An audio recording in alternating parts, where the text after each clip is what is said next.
time now for another interview.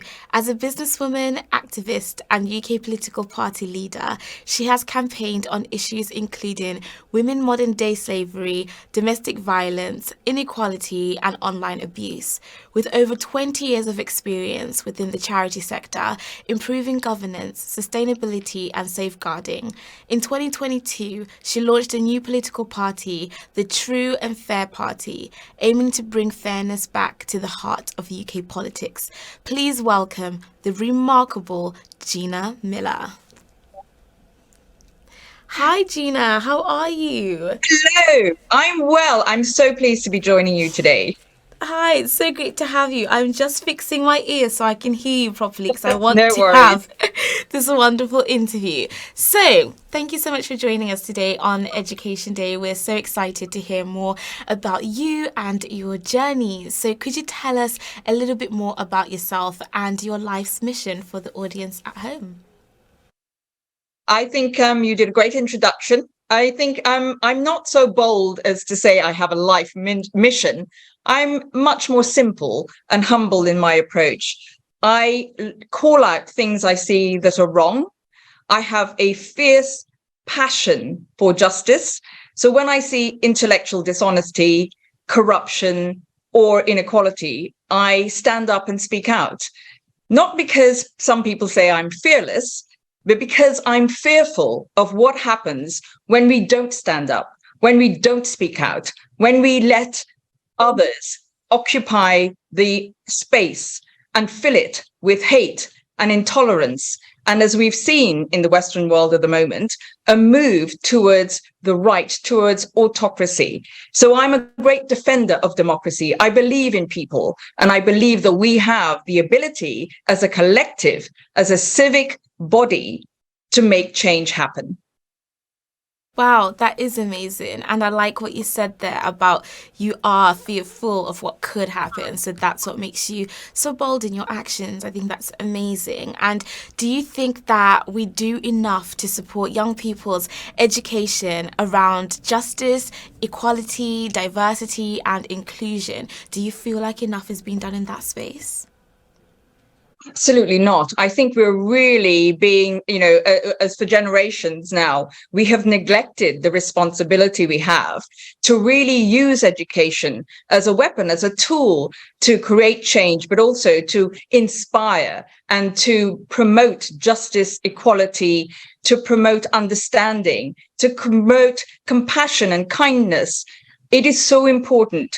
Mandela said it, it is a weapon, but it's also a key. It's the key to unlocking a better, more humane society. And I really don't feel, especially in the UK, that we have it in our curriculum. We don't actually. We don't teach human rights. We don't teach the Bill of Rights. We don't teach when it comes to our history in a context of what it means to peoples and cultures. So we have a long way to go in the UK when it comes to incorporating not just learning, but thinking and inspiring into our education system.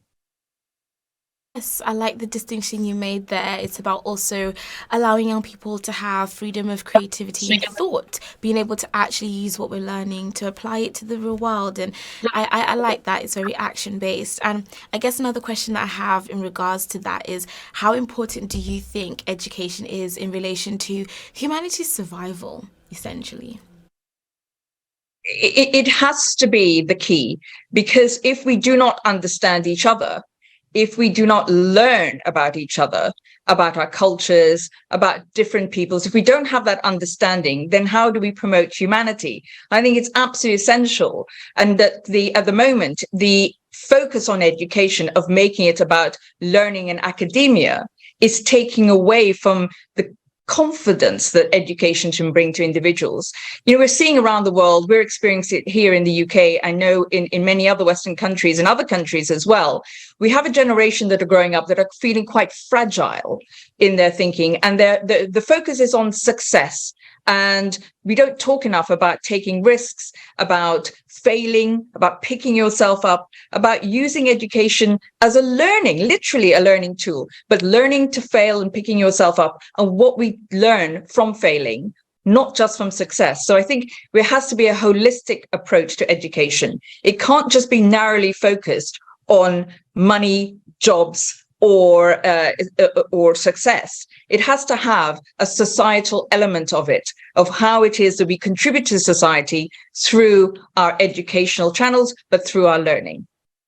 Yes, I completely agree with you. And I always talk about my students and what I teach them. I teach them empowerment skills. I teach them how to see rejection as redirection, failure as a chance to try again. So I am so glad to hear you speak about that because that is my entire life's work. So I'm really, really glad to hear that.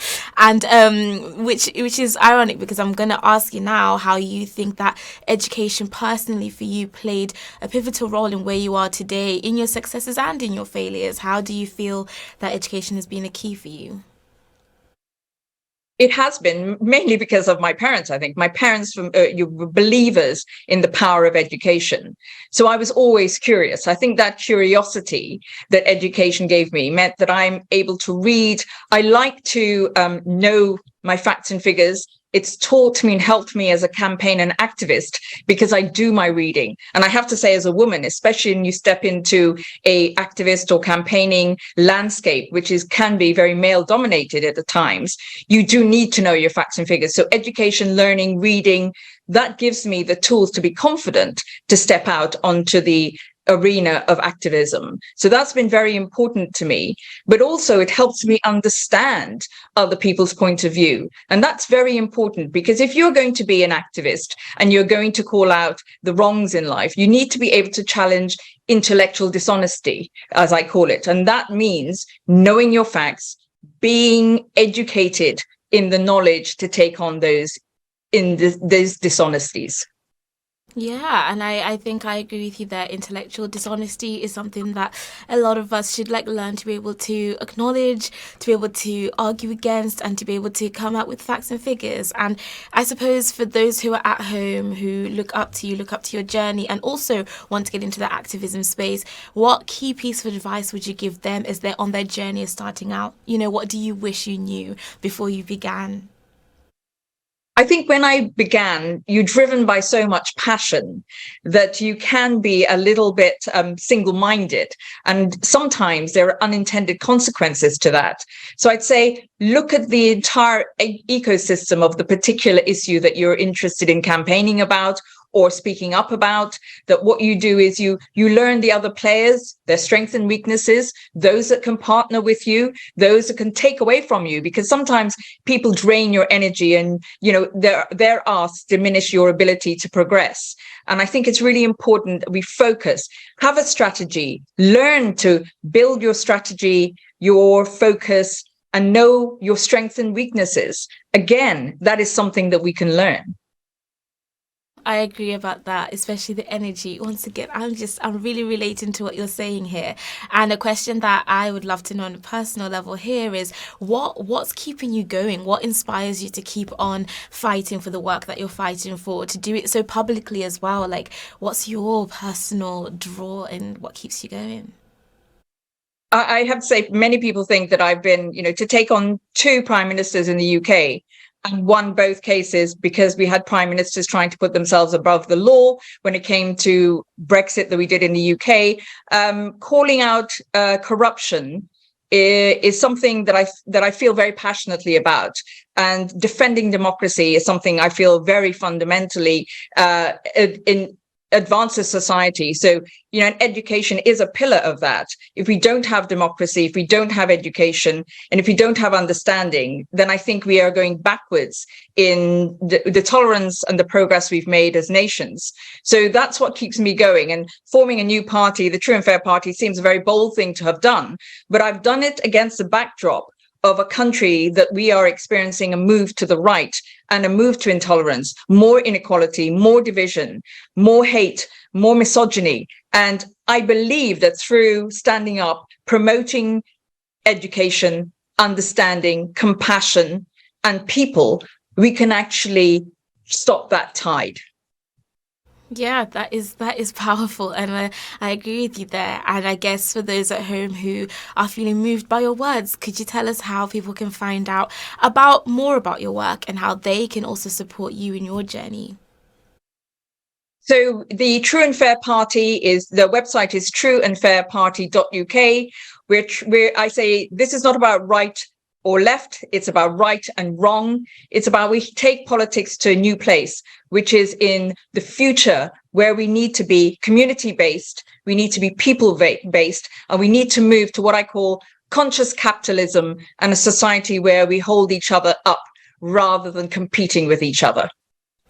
Wow, Gina, you're an inspiration to so many. Thank you so much for the work you're doing, and we can't wait to continue supporting you. A huge thank you there to Gina for joining us today.